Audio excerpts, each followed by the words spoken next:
ಪ್ರಿಯ ದೇವರ ಮಕ್ಕಳೇ, ಯೇಸು ಕ್ರಿಸ್ತನು ಎರಡನೇ ಸಾರಿ ಬರುವ ದಿವಸಗಳು ಕ್ಷಣ ಮಾತ್ರವಾಗಿದೆ.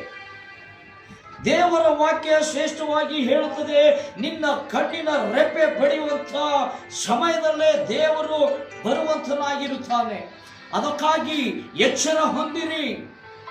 ಸತ್ಯ ವಾಕ್ಯವನ್ನು ಕೇಳಿಕೊಂಡು ನಿಮ್ಮ ಪ್ರಾಣ ಆತ್ಮವನ್ನು ಕಾಪಾಡಿಕೊಳ್ಳಿರಿ.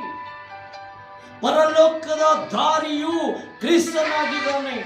ಪರಲೋಕ ರಾಜ್ಯಕ್ಕೆ ನೀವು ಸೇರಬೇಕಾದರೆ ಕ್ರಿಸ್ತನ ಮೂಲಕ ನಿಮ್ಮ ಪಾಪಗಳನ್ನು ಪಶ್ಚಾತ್ತಾಪ ಮಾಡಿಕೊಂಡು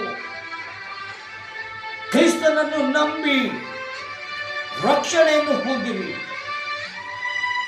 ಯೇಸು ಕ್ರಿಸ್ತನು ನಿಮ್ಮ ಜೀವಿತದಲ್ಲಿ ಇಲ್ಲ ಅಂದರೆ ಯಾವ ರೀತಿ ಈ ಲೋಕದಲ್ಲಿ ಛಲವು ತುಂಬಿ ಅನೇಕ ಜನರನ್ನು ಮರಣಕ್ಕೆ ತುತ್ತಾಗಿ ಮರಣದಲ್ಲಿ ಸೇರುತ್ತಾ ಇದ್ದರೆ, ಕ್ರಿಸ್ತನಿಲ್ಲ ಜೀವಿತ ನೀವು ಕೂಡ ನಿತ್ಯ ನರಕದಲ್ಲಿ ಸೇರುವಿರಿ. ಅದಕ್ಕಾಗಿ ಕ್ರಿಸ್ತನನ್ನು ಸ್ವೀಕಾರ ಮಾಡಿಕೊಂಡು ಬದುಕಿರಿ.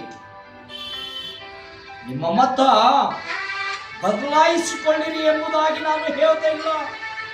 ನನ್ನ ಕರ್ತನಾದ ಯೇಸು ಕ್ರಿಸ್ತನು ಯಾರ ಮತಕ್ಕೋಸ್ಕರ ಬಂದಿಲ್ಲ, ಅವರ ಮತವನ್ನು ಬದಲಾಯಿಸಲಿಕ್ಕೆ ಬಂದಿಲ್ಲ.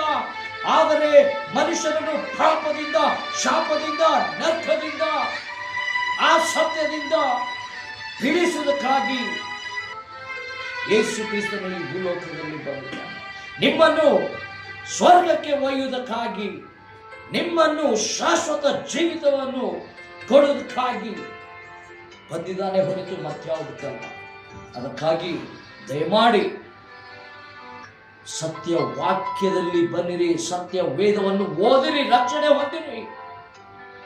ಇದೇ ದಿವಸ ರಕ್ಷಣೆ ದಿವಸ, ನಾಳೆ ಗ್ಯಾರಂಟಿ ಇಲ್ಲ. ಅರ್ಥ ಮಾಡಿಕೊಳ್ಳಿರಿ, ನಿಮ್ಮ ತಪ್ಪುಗಳನ್ನು ತಿದ್ದಿಕೊಳ್ಳಿರಿ. ಯೇಸು ಕ್ರಿಸ್ತನನ್ನು ಸ್ವಂತ ರಕ್ಷಣಕ್ಕಾಗಿ ಅಂಗೀಕರಿಸಿಕೊಂಡು ನಿಮ್ಮ ಹೃದಯದಲ್ಲಿ ಇಟ್ಟುಕೊಂಡು ಕೊನೆಯವರೆಗೂ ವಿಶ್ವಾಸದಲ್ಲಿ ನೀವು ಬರ್ರಿ. ಯೇಸು ಕ್ರಿಸ್ತನು ನಿಮ್ಮನ್ನು, ನಿಮ್ಮ ಕುಟುಂಬವನ್ನು ಹೆಚ್ಚಾಗಿ ಆಶೀರ್ವಾದ ಮಾಡಿ ನಾವು ದಿನನಿತ್ಯ ನಿಮಗೋಗಿ ಪ್ರಾರ್ಥಿಸ್ತೇವೆ.